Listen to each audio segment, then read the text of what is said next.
하십시다. 반갑습니다. 사랑합니다. 은혜 받읍시다. 최근에 손소자 성도님이 등록을 하셨는데 미처 제가 소개를 못 해드렸습니다. 그리고 우리 장종금 성도님 오랜만에 나오셨죠? 잠깐 두 분 일어서시면 우리 박수로 먼저 환영하겠습니다. 손소자 성도님 박수 일어나시죠. 환영합니다. 반갑습니다. 네, 앉아주십시오.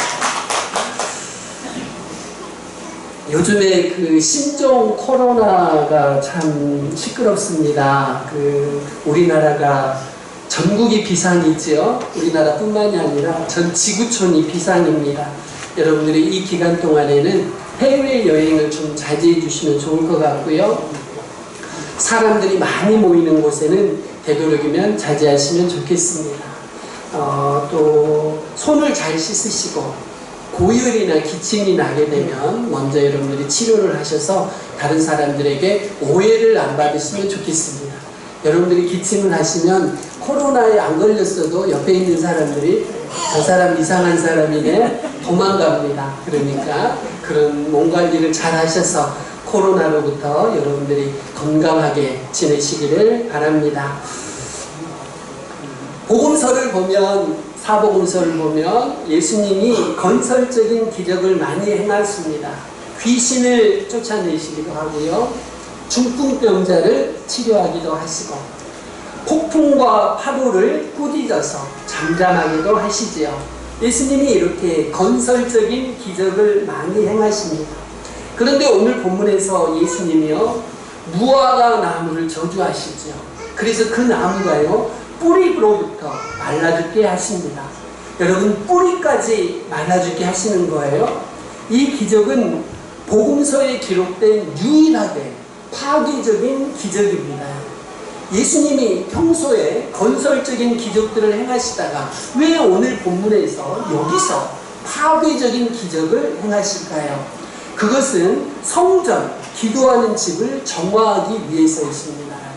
기도하는 집을 깨끗하게 하기 위해서 파괴적인 기적을 행하시죠. 12절부터 14절을 보시면 먼저 비유적인 행동이 나옵니다. 비유적인 행동이죠. 베다니에서 예루살렘으로 들어가시다가 무화과 나무를 보시네요. 예수님이 배가 고프신 때였습니다. 그래서 혹시 열매가 있는가 해서 가까이 가서 봅니다. 잘 익은 무화과를 기대하신 것은 아니고요.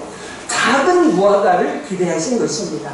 이때는 아직 잘 익은 무화과 나무의 계절이 아니기 때문이죠. 그런데 예수님의 기대와는 달리 무화과 나무가 잎사귀는 무성한데 열매는 없어요. 잎사귀뿐입니다.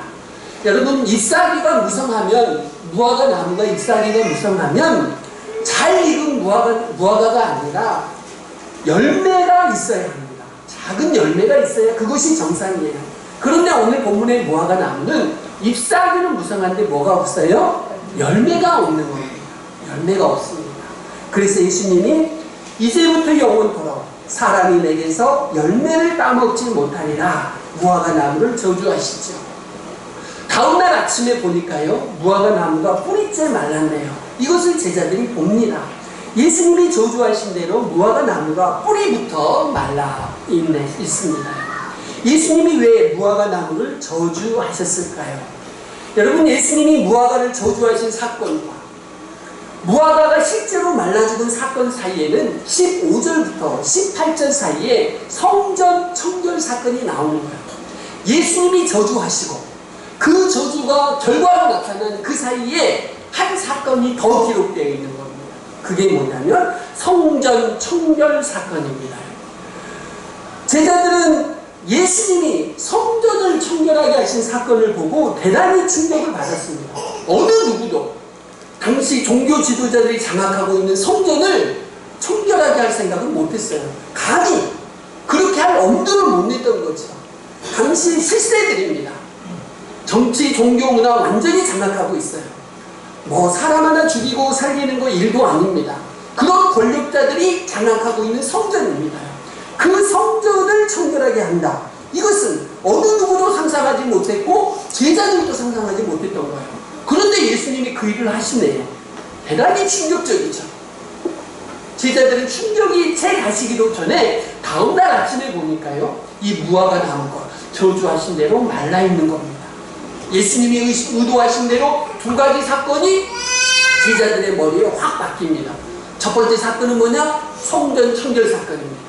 두 번째 사건은 뭐냐? 무화과 나무가 말라 죽은 거죠. 이것은 예수님께서 비유를 통해서 말씀하신 것을 성전 청결 사건을 통해서 그대로 이루어 가신다는 것을 보여주고 계신 거죠. 예수님이 무화과 나무를 저주하신 사건은 비유적인 행동입니다. 잎사귀만 무성하고 실제로는 열매가 없는 이스라엘을 저주하신 것이죠. 하나님의 백성이라고 하는데, 하나님의 백성이라고 자부하는데 열매는 맺지 않고 외식과 형식에 빠져있는 이스라엘에 대해서 진노하고 계시는 것입니다. 마태복음 23장에 가서 보시면 예수님께서 당시의 종교 지도자들, 서기관들, 바리새인들을 향해서 얼마나 신랄하게 질책하시는지를 알 수 있습니다. 이렇게 말씀하셨어요. 화 있을진저 외식하는 서기관들과 바리새인들이요, 회칠한 무덤 같으니 겉으로는 아름답게 보이나 그 안에는 죽은 사람의 뼈와 모든 더러운 것이 가득합니다. 종교 지도자들에게 대해서만 그렇게 말씀하신 게 아니고요, 예루살렘 주민 전체를 향해서도 예수님이 탄식하십니다. 이렇게 탄식하십니다. 예루살렘아 예루살렘, 선지자들을 죽이고 내게 파송된 자들을 돌로 치는 자여, 암탉이 그 새끼를 날개 아래에 모음같이 내가 너의 자녀를 모으려 한 일이 몇 번이냐. 그러나 너희가 원하지 아니하였도다. 보라, 너희 집이 황폐하여 버려진 바 되리라.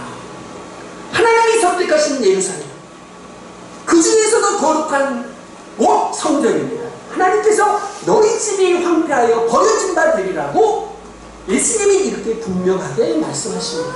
왜 그러셨을까요?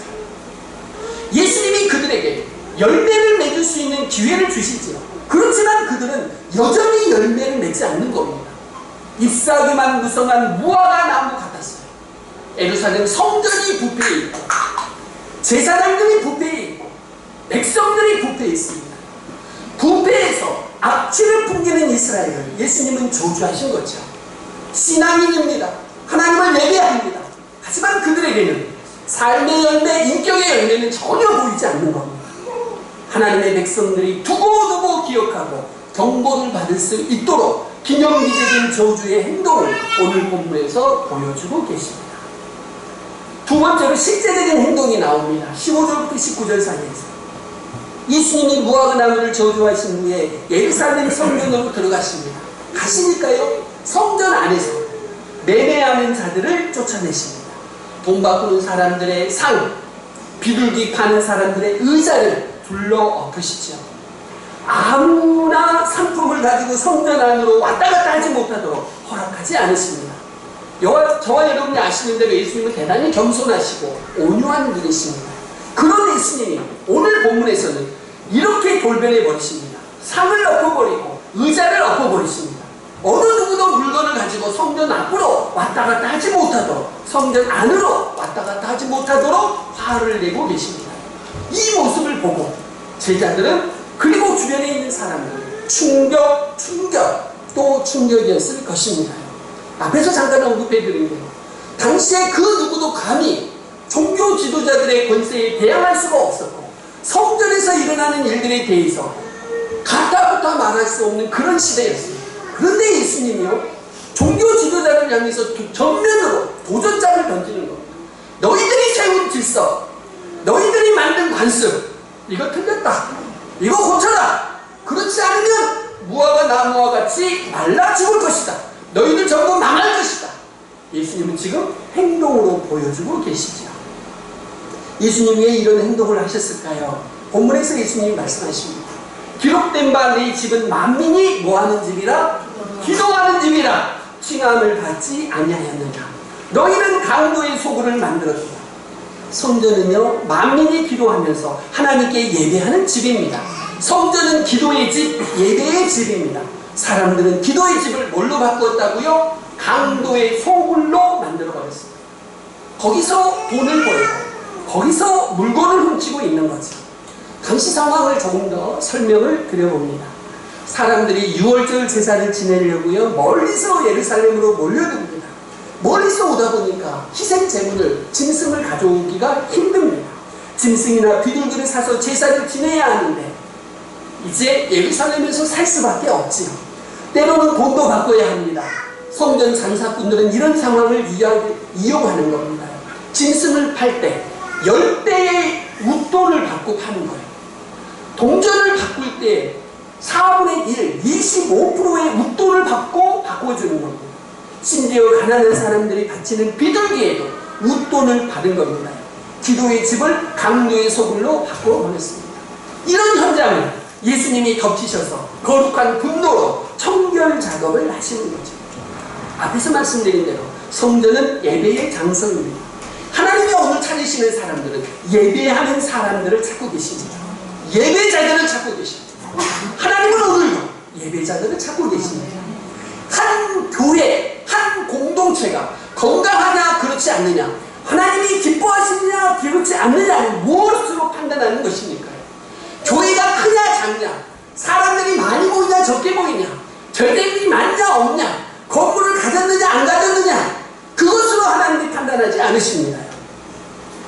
하나님을 영화롭게 하고 하나님을 예배하는, 하나님을 만나는 예배가 되느냐, 그것으로 오늘도 판단하고 계시는 겁니다.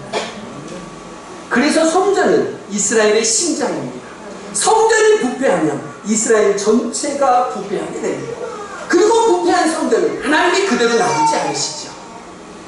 성전의 역사를 제가 간단하게 정리를 한번 해보겠습니다. 아브라함이 하나님으로부터 명령을 받습니다. 100세에 낳은 아들 이삭을 바치라는 명령에 순종하지. 이 과정에서 하나님이 얘기하신 어린 양을 이렇게 하나님께 드립니다. 그 후에 다윗이요, 이 아브라함이 어린 양을 바로 바친 바로 그 자리, 즉 오르난의 타작 마당을 사서 제물로 드립니다. 그 후에 솔로몬의 시대가 돼서 바로 그 자리에 화려한 성전을 짓습니다. 금으로 성전을 만들고 들보를 덮고 문지방을 덮고 벽과 문짝에 입힐 정도로 대단히 화려한 성전, 금으로 입힐 정도로 대단히 화려한 성전을 솔로몬이 만듭니다. 그 화려한 성전이요 바벨론에 의해서 파괴됩니다. 언제 그랬느냐? 하나님의 백성들이 범죄할 때 바벨론의 군대가 들어와서 성전을 완전히 무너뜨려버려요. 백성들이 바벨론의 포로로 끌려가지요. 포로로 끌려간 백성들이 다시 돌아와서 수룹바벨 때에 그 성전을 다시 재건합니다. 그런데요, 그 성전에 시리아 안디오코스 에피파네스라는 장군이 성전 안에서 돼지 제사를 지냅니다. 성전을 완전히 모독하죠. 그 후에 헤롯 왕이 다시 성전을 짓기 시작합니다. 84년이란 오랜 세월 동안에 헤롯 성전을 짓습니다. 그런데 그 헤롯 성전도 로마의 디도 장군에 의해서 파괴되었습니다. 지금 이스라엘은 성전은 없고 성전터만 남아있을 뿐이죠.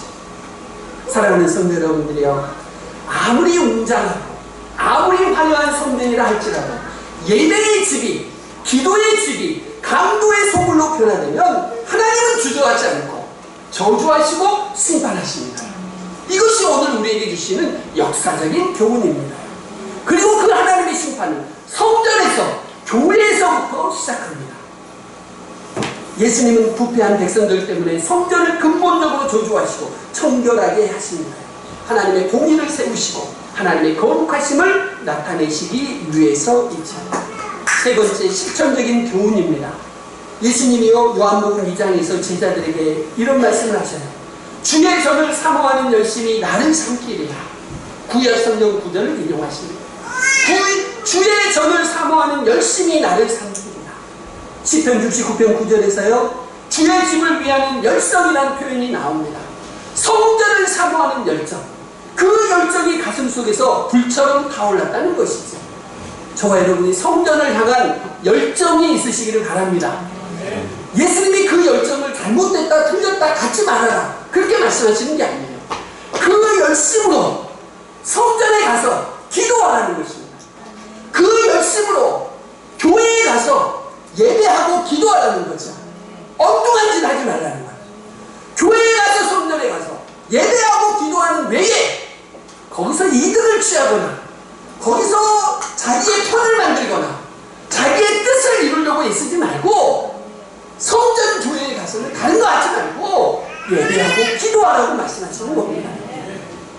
시편 27편 4절에서 다윗이 이런 고백을 합니다. 내가 여호와께 바라는 한 가지 일 그것을 구하리니 내가 곧 내 평생에 여호와의 집에 살면서 여호와의 아름다움을 바라보며 그의 성전에서 사모하는 그것이다. 다윗의 소원입니다. 여호와의 집에 살면서 여호와의 아름다움을 바라보는 것이 다윗의 평생의 소원이었어요. 시편 65편 4절에서 다윗이 또 이렇게 선언합니다. 주께서 택하시고 가까이 오게 하사 주의 뜰에 살게 하신 사람은 복이 있나이다. 성전에서 사는 사람이 복이 있다는 거예요. 오늘 이 시대 교회에서 사는 사람들이 복이 있는 줄로 믿습니다. 우리가 주의 집 곧 주의 성전의 아름다움으로 만족하리이다. 세상의 물질로 만족하지 않고 자식들로 만족하지 않고 주님이 주신 성전의 아름다움으로 만족하리이다. 교회에 주신 아름다움으로 만족하리이다. 이것이 다윗의 선언입니다. 거듭 말씀드립니다. 성전은 하나님을 사모하고 하나님을 예배하고 하나님을 만나는 예배의 집이요 기도의 집입니다.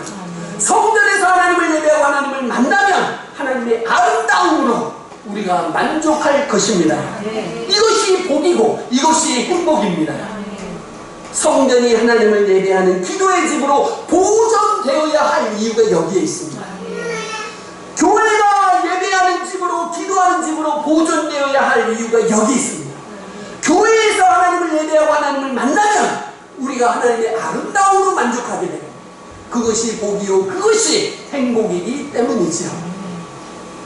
종교개혁자 루터 시대에요 교회가 면죄부 판매로 더러워졌습니다.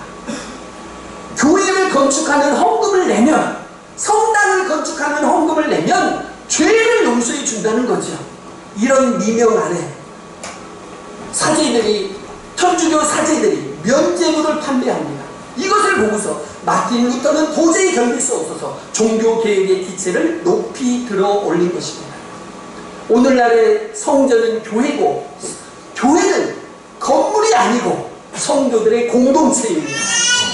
그래서 교회는 예배하는 공동체, 기도하는 공동체가 되어야 합니다. 여기서 조금이라도 벗어나려고 할 때마다 우리는 종교개혁의 정신으로 다시 돌아가야 합니다. 개혁된 교회는 항상 개혁되어야 한다. 개혁교회는 항상 개혁되어야 한다. 이것이 종교개혁의 캐치프레이즈입니다. 이렇게 항상 정신을 차리고 살아가야 합니다. 그렇지 않으면 언젠가는 예수님이 직접 교회를 정화하시는 겁니다.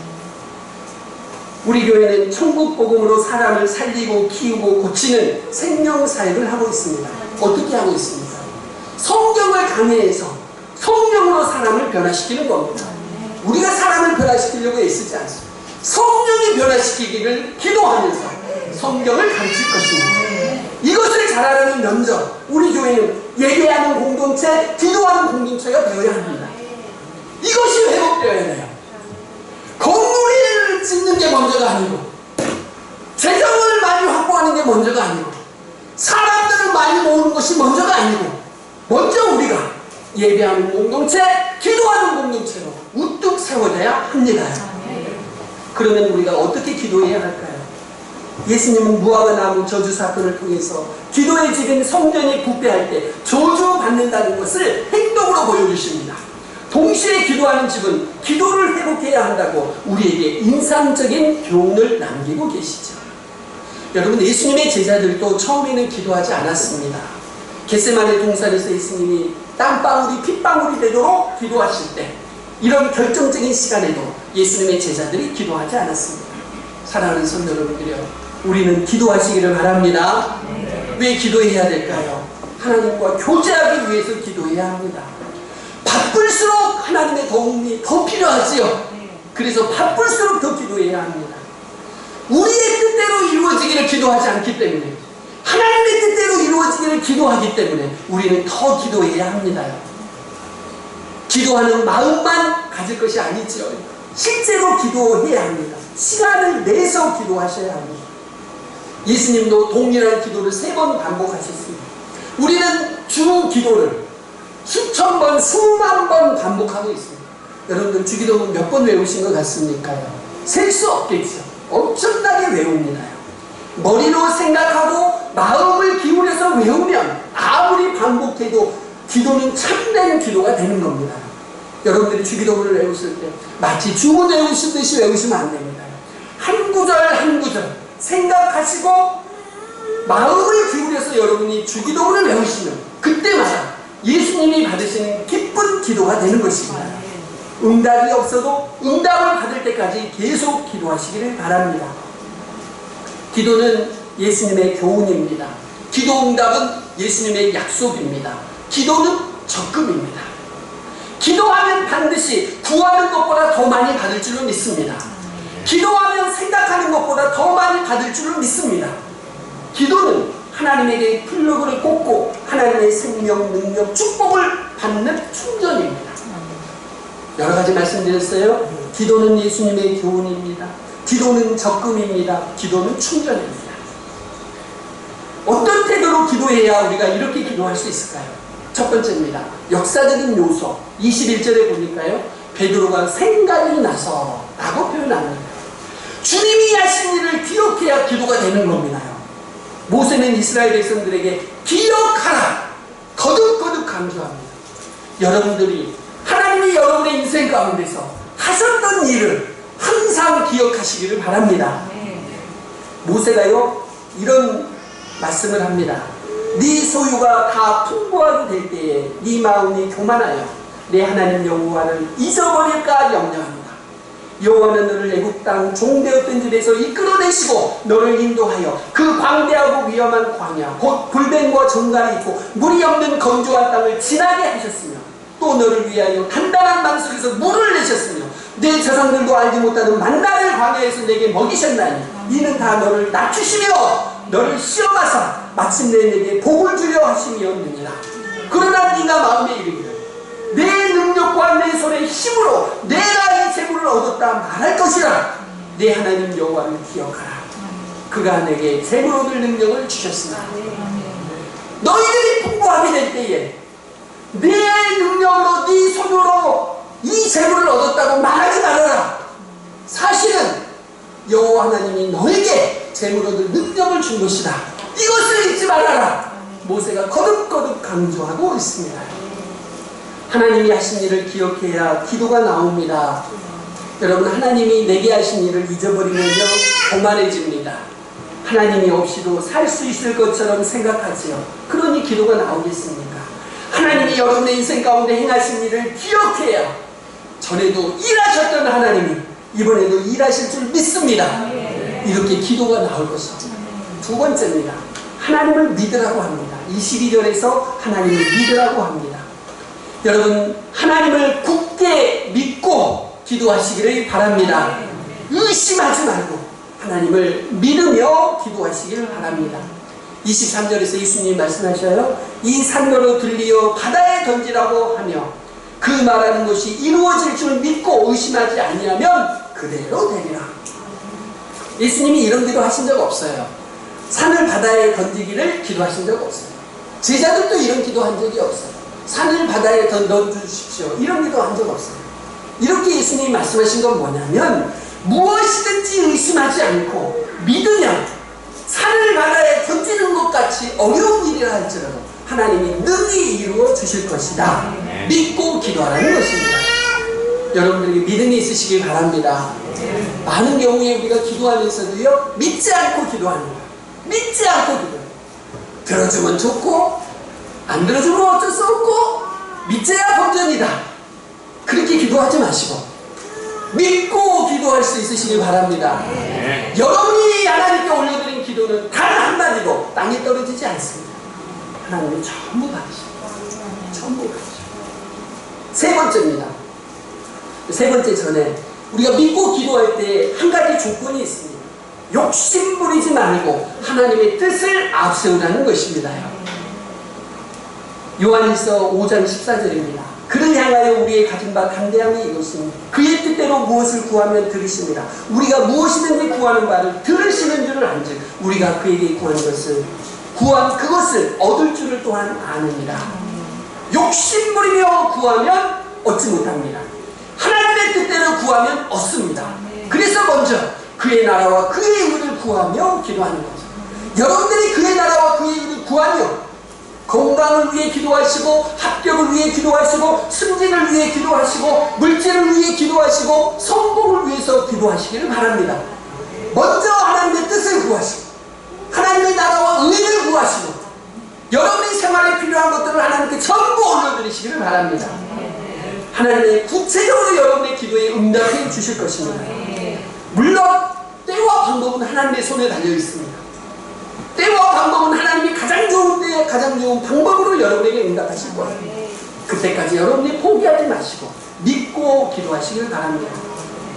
세 번째 실제적인 요소입니다요. 구하라는 것입니다. 구해야 응답을 받습니다. 성도들이 모르는 사람이 누가 있겠습니까? 기도해야 되는 거 모르는 사람이 누가 있겠습니까? 잘합니다. 기도해야지요. 기도해야지. 그런데 실제로 기도하는 성도들은 그리 많지 않아요. 지난 일주일간 한번 돌아보십시오. 하나님 앞에 여러분들이 무릎 꿇은 시간이 1시간이 있었는지 30분이 있었는지 10분이 있었는지 한번 여러분 자신을 돌이켜보십시오. 사실 우리 성도님들이요 기도하지 않습니다. 그렇게 이렇게 핑계를 대요. 교회는 나오지 않아도 집에서 기도하고 있어요. 정말 그럴까요? 교회 나오지 않고 기도해 보신 적 있으신가요? 침대에 누워서 기도해 보신 적 있으신가요? 금방 잠들대요. 금방 잠들어. 기도하려고 막 먹으면 기도 잘 안 됩니다. 나오셔서 시간을 내서 기도해야 기도가 됩니다.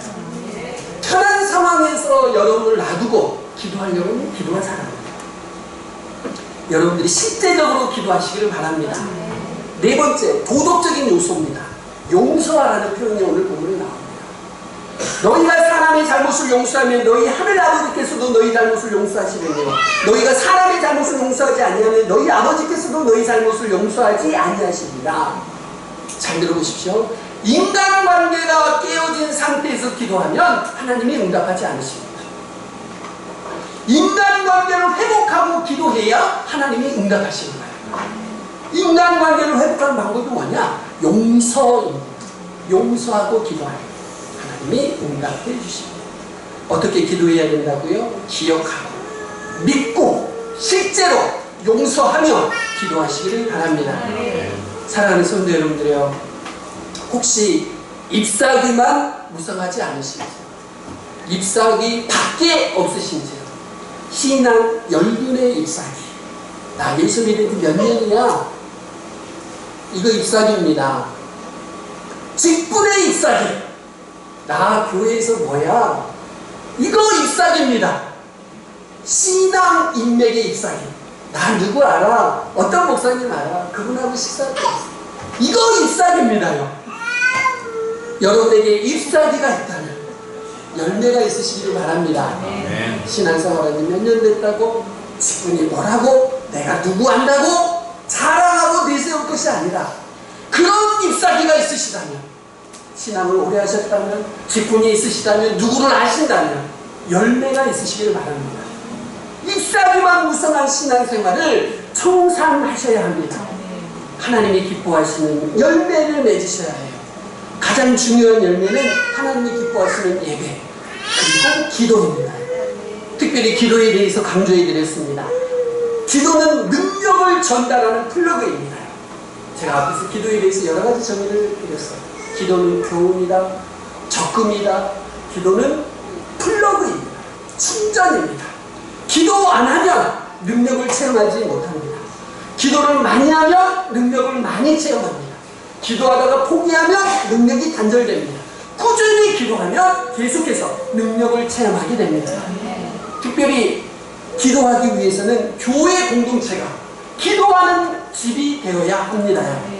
교회가 교회 공동체의 문화가 되어야 합니다. 기도의 집으로 개혁되어야 하고 갱신되어야 하는 거죠. 기도의 집으로 교회 공동체를 만들고 지켜나가려는 열정이 불처럼 뜨거워야 합니다. 우리 모두가 기도의 집에서 기도해야 합니다. 내가 먼저 기도해야 합니다. 어떻게 기도해야 할까요? 하나님이 하신 일을 기억하면서 기도하십시오. 하나님을 믿고 기도하십시오. 기도해야 되겠다고 생각만 하지 말고 실제로 기도하십시오. 용서하며 기도하십시오. 욕심을 부리지 마시고 하나님의 뜻대로 구하시기를 바랍니다. 하나님이 다 들어주신다고 조금 더 의심하지 말고 확신하며 기도하시기를 바랍니다. 기도의 집에서 기도로 하나님께 플러그를 꽂으시고 충전 받으셔서 하나님의 생명과 능력과 축복이 늘 풍성하시기를 주님의 이름으로 축원드립니다. 우리 시간 같이 기도하십시다.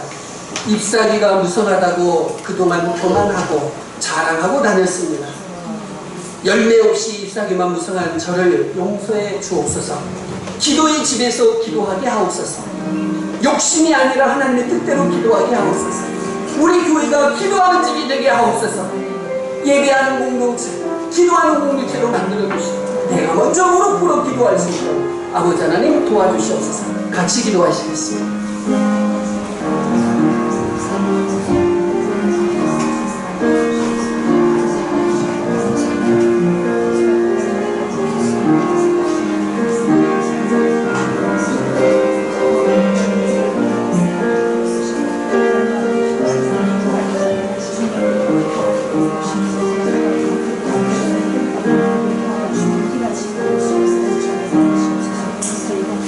아버지 하나님, 잎사귀만 무성한 무화과 나무가 예수님께 저주를 받고 말라버립니다. 우리에게도 잎사귀만 있는지요? 아버지 하나님, 이제라도 열매 맺게 하옵소서. 하나님을 예배하고 하나님께 기도하게 하옵소서. 특별히 매일의 교회가 예배하는 공동체, 기도하는 공동체 되게 하옵소서. 날마다 예배하는 공동체로 돌아가고 기도하는 공동체로 돌아가고 하나님으로부터 능력을 전달받는 교회와 개인들 되게 하옵소서. 예수님의 이름으로 기도하옵나이다. 아멘. 304장 찬양